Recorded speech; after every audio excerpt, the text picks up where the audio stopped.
Okay, before we get started, I'm going to ask all of you to do something. I'd like all of you to stand up.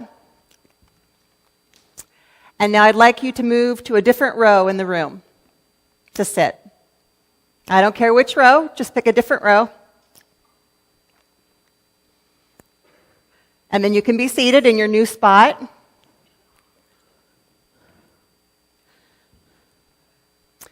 Okay, now we're ready.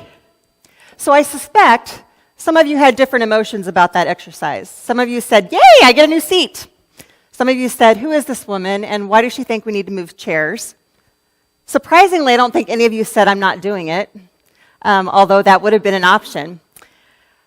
But a lot of this has to do with the emotions that are triggered when we are asked to do a change outside of our control. So we're going to talk about, I'll make sure I got the clicker going here. Organizational change is something that happens very commonly. As she shared with you, I'm in technology right now. I've been in technology for 30 years. And as you know, technology changes all the time. In 30 years of my career, I have had 19 managers. I counted them.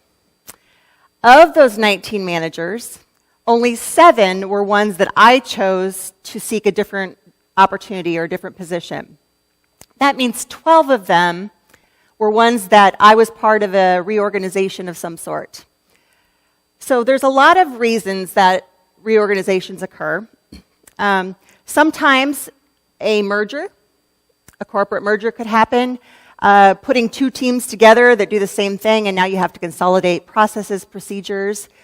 Sometimes it could be a regulatory requirement. I work for Wells Fargo. Anyone that works for a large corporation that is governed by a regulatory agency knows that regulators often will drive change in the organization for new process procedures. And sometimes we choose to move ourselves. Through each change, whether it's organizational or otherwise, we all experience different emotions. And there's a scale of emotions called the process of transition that determines where are we at in this change. And it can start from feeling that anxiety of why is she making me move to acceptance of, okay, I have to do it, so here I am, I'm in a new seat. There are a lot of things that can be impacted when there is an organizational change that takes place. Things like you're merged with a new team.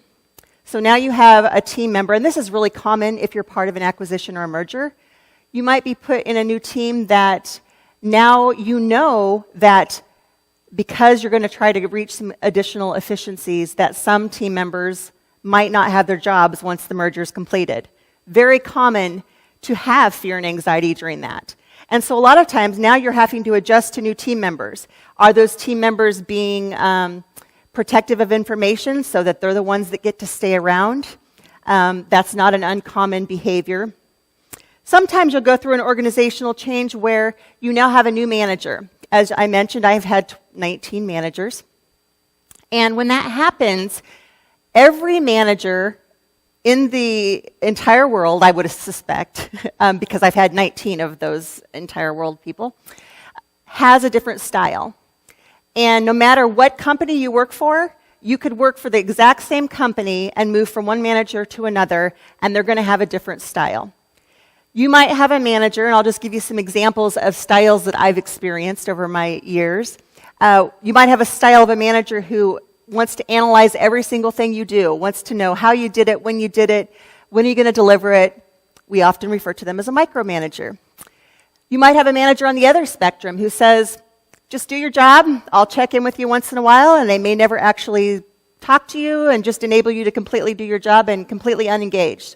And then you have the ones in between who maybe give you some direction and then want to have a spot check once in a while.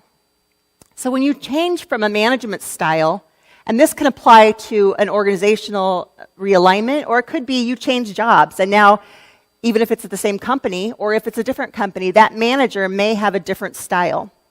And so you have to acknowledge where am I on that spectrum of change, and what do I need to do to get to the acceptance of this new position that I'm now in. Probably the biggest challenge with organizational changes or changing of new leadership is the rebuilding of trust. I have a manager that I've worked now for 5 years, and he's the longest I've ever worked for anyone. Not necessarily by choice, but it's just worked out that way. I was put under his leadership as a result of the Wells Fargo-Wachovia merger. And when that happened, he came from the Wachovia leadership organization, and I was a former Wells Fargo leader. And when I first started working for him, it felt like every email I wrote, every communication, he wanted to review, and he wanted to give his input. And after about, 2 months, I thought, I cannot continue working for this man. I cannot do it. He's driving me crazy. He's analyzing everything that I do. And I wasn't used to what felt like micromanagement. But what I decided was, I'm going to give it 6 months. Because at this point in my career, I've had 18 managers up until this point.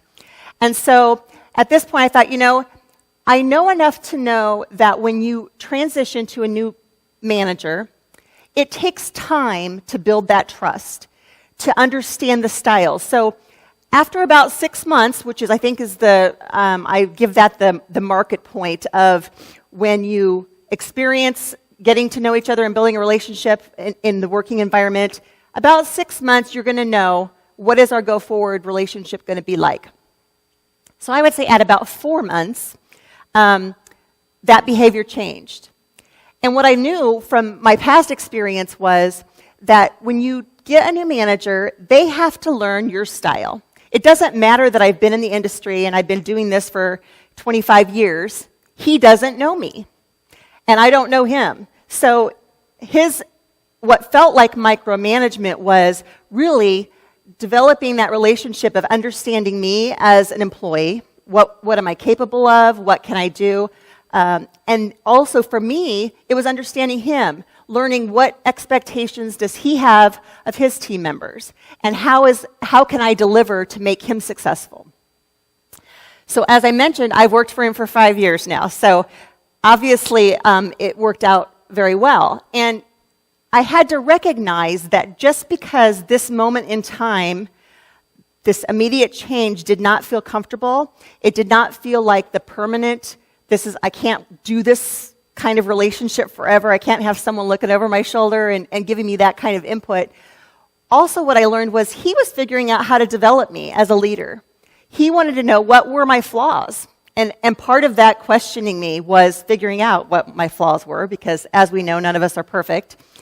And so through that process, he helped then develop me and figure out what am I capable of and what can he help me do to become a better leader. I just had to have the patience and give him the chance to do that, to build that relationship, to not assume that he's a micromanager and he's going to drive me crazy for the rest of my life. So every time I have someone that tells me they got a new job and they just can't stand it, can't stand the manager, can't stand a team member, whatever, especially in technology, I say, stick around 6 months, give it 6 months, and if it doesn't change, then maybe you could move on. But chances are it's going to change in 6 months. As you go through change, this slide is a really good one that shows the different emotions of accepting and going through a change. And this applies more to just organizational changes. This is to any kind of change in your life. You'll notice, as I mentioned, some of you said, hey, yay, I get a new seat. And some of you were over in the disillusionment. I guess none of you got up and left, but sometimes you have the disillusionment of, I'm out of here. This change is not for me. And I'll give you an example of one of those. So of my 17 managers, 19 total, I had one. In all those years, I only had one that I said, I cannot work for this person. I will not. I cannot. And what happened, I'll give you a little background of the story. It was part of an acquisition.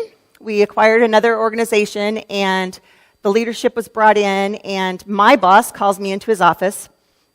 And this leader that I had been working with, I had been partnering with, and I was the one explaining, here's how we do things in our organization. Here's our standards. And this person was like, well, no one said I have to do that. Very strong-willed. It was going to be his way, and his way was better than everybody else's. and I was getting feedback that everything my team did was incompetent, and so just very negative, non-professional in some cases. And my boss calls me into his office and says, well, effective such and such date, you're now going to report to this person. And I had the relationship with my boss that I just started laughing. I thought it was a joke. I thought, really? Shirley, you're not going to, because he should be reporting to me. I need to fix him. He's the one that's broken, and he's definitely got issues. And my boss says, no, I'm serious. And, I tend to make sure that my actions and words, the best that I can, stay professional. And at that point in time, I could not think of anything nice or professional to say. So I said, okay, and I got up and just left.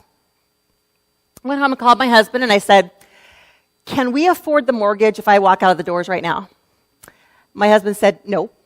I'm like, oh, doggone it. How am I going to make this work? Now, keep in mind, at this point, as she mentioned, I married my high school sweetheart, got married right out of high school, wasn't pregnant, but did have kids a few years later. And when I got out of high school, I was working full-time, going to night school. I was going to get my degree. Then I had children, so I had about half of my degree done. And what I learned at that point in my career was I cannot leave this company. I'd been working there for, 12 years. I cannot leave this company and go somewhere else and make the same money because I did not have my degree. So I said to myself, what am I going to do about this? So what did I do? I got online, I met with a Simpson advisor, and I came back to Simpson to finish my degree at the age of 40. And so it was a situation where I had to look at what actions am I going to take to work through this change. Now, keep in mind, I still had about 2 years worth of credits to get. So I would encourage all of you who are in college, stay in college and just get it done. It's really hard as an adult to go to school, have a family, and have a full-time job. So you're in the right place if you're going to school now.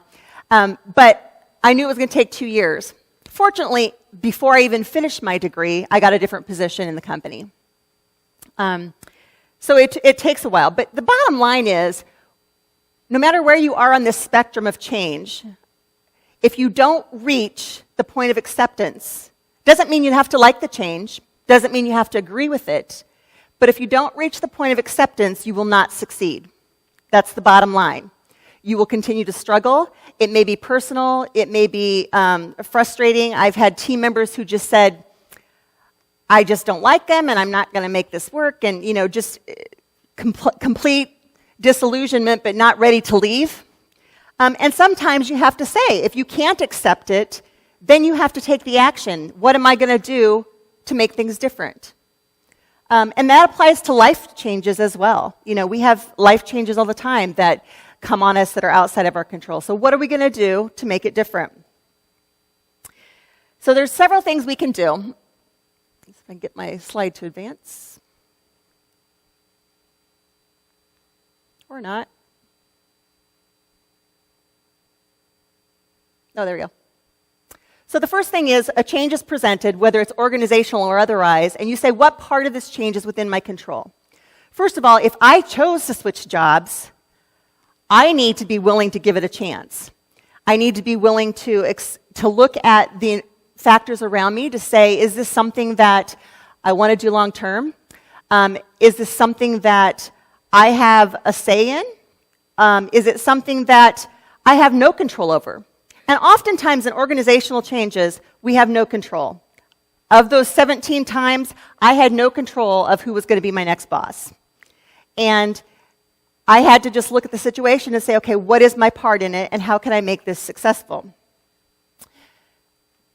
Let's see here. Oops. Okay. Well, we'll just go off that. Did I turn it off? I probably turned it off, didn't I? Sorry. I swear I've been in technology for 30 years, but I'm also in management. I always put that disclaimer, I'm in management, so I don't know much. That's all right. So what can you do? So we talked about looking at what's in our own control. Sorry. The second is be compassionate towards the person trying to implement the change. So you may not like them. I've had managers that I did not care for very much, but the fact is they are on a different point of that process of transition as you are. They might be on the same point. They might be feeling the anxiety and fear too. They have a new team. They have new people that don't like them or don't know them. And so sometimes the behaviors that come out of that are not desirable. So you have to be compassionate and recognize that they're going to make mistakes, just like we make mistakes. Seek understanding. Don't be afraid to ask questions. Why is this happening? Now, I have to tell you, in organizational change, you may not get the answer. So you have to be prepared for, I'm not going to get the answer. But if you stick it out and you experience some of that patience that I talked about earlier, you'll get the answers over time. So as I mentioned, I felt like my boss was micromanaging me, and I would say, is there something I'm doing wrong? And he was like, no. But over time, I learned that he was trying to figure out how to develop me as a leader. Keep an open mind. There are a lot of times, there are opportunities when you don't know it unless you stick around. So as I talked about my manager who drove me crazy at the beginning, by working for him and continuing to work for him, that's how I was given increased responsibilities. I obtained my promotion to vice president. I continued to get new opportunities by working for him. And it was a matter of just making the decision to be open to the feedback that he's given and asking the questions. Don't be afraid, and this is true of any situation, don't be afraid to ask, what is it that I can do differently? Sometimes we assume that as a manager, they're going to tell us. If we're doing something wrong, they're going to tell us. Not all managers do that. Not all managers are good at giving feedback. I've conditioned my team, so when I have one-on-ones with them, they ask me, what could I be doing differently? And I ask my boss, what can I be doing differently? Because it's not always front of mind. Sometimes you're in the middle of the work chaos and you don't know exactly what it is that feedback isn't the thing that's at the top priority. It's the current crisis on the table. And so don't be afraid to ask for feedback. I've done that in my marriage. Sometimes my husband's a little grouchy. I might say, is there something I can do? Because we have a part in it. Every part of a change, if we're in it, we have some control. And that control is, what am I going to do about it? And then ask yourself, how can I contribute? How can I contribute to the success of this change? And that can be making choices about, it may be, like I shared with the manager that I left, it could be my action is to leave. And that is not necessarily a bad thing. It doesn't mean that you've done something wrong. Sometimes they're just not a good fit. I always tell people, I've worked for 19 managers in 30 years, so I can work for anyone. But when I got this last manager, I was like, I don't know if I can work for him. I had a manager once that insisted on being copied on every email that I sent. And I thought, that's insane. Like, we get 100 plus emails a day. Why would you want that? What I learned was, if I copied him, he just left me alone. I copied him on everything. And then it was like, I overloaded him with information, so then he didn't bother me anymore. So you have to learn the style, and you have to recognize that people are different. Also, when you're on a team with new people, don't assume that negative behavior from team members is personal. It's not. In 99% of the time, it's not personal. What it is they're on a different spectrum of that process of transition. They're feeling anxiety. They're feeling fear. They might feel threatened that, you're going to get to stay on the team or outshine them or whatever the case may be. But it's not personal. And I think a lot of times when we get into relationships of any kind, work or otherwise, it feels personal, but if you stop and think about where that person may be, you'll realize that it's not personal. And I'll give you kind of an odd example here. I went to the post office to get my passport renewed, and the woman at the post office was just a grouch. And I thought, I was stereotyping all postal workers are grouchy, and saying, I'm not surprised that she's grouchy at me. And it turned out I didn't have all the paperwork that I needed. So I had to go back the next day, and I thought, oh, great, got to go through this all over again. So the next day I go back, and the woman was there again. And I'm presenting my information, and I said, "So how's your day going?" And she said, "I'm sorry." She said, "I've had a migraine for 3 days, and I'm going to the doctor this afternoon, but I've just not been feeling well." Well, if I hadn't asked the question, or if I hadn't even gone back, I would have stuck in my head that the lady at the post office is a grouch. But the reality was, she was not feeling well. She had a migraine headache, and she was still at work. So a lot of times we make assumptions about what the people are feeling or where they're at in that process of transition. But if we stop and ask the question, what can I do? Oftentimes we're surprised, and we learn that it's not personal. We learn that there might be something we can do to help them through that change. Maybe they're just frustrated. Maybe they don't feel they're supported. Maybe they just need someone to vent to. If you have a team member who's experiencing the exact same frustration that, the managers wants copies of all of my emails too, share with them what's working for you. Yeah, just copy him on everything and he'll leave you alone. So communication is key, especially when you're interacting with new people, new managers, and any kind of change, any relationship. So I'd like to close with this quote from Socrates. Yay, I got my thing back. See if I can advance it. "The secret to change is to focus all of your energy on not fighting the old, but on building the new." So that means that the secret of success in change is up to us. If you want to stick with, well, this is how I used to always do it, so why is he making me do it differently? You will never be content. My experience has been you'll continue to be frustrated, stressed, and probably bitter. But if you look at what can I do to build the new, then you'll be more than likely successful in any change that comes your way. Thank you.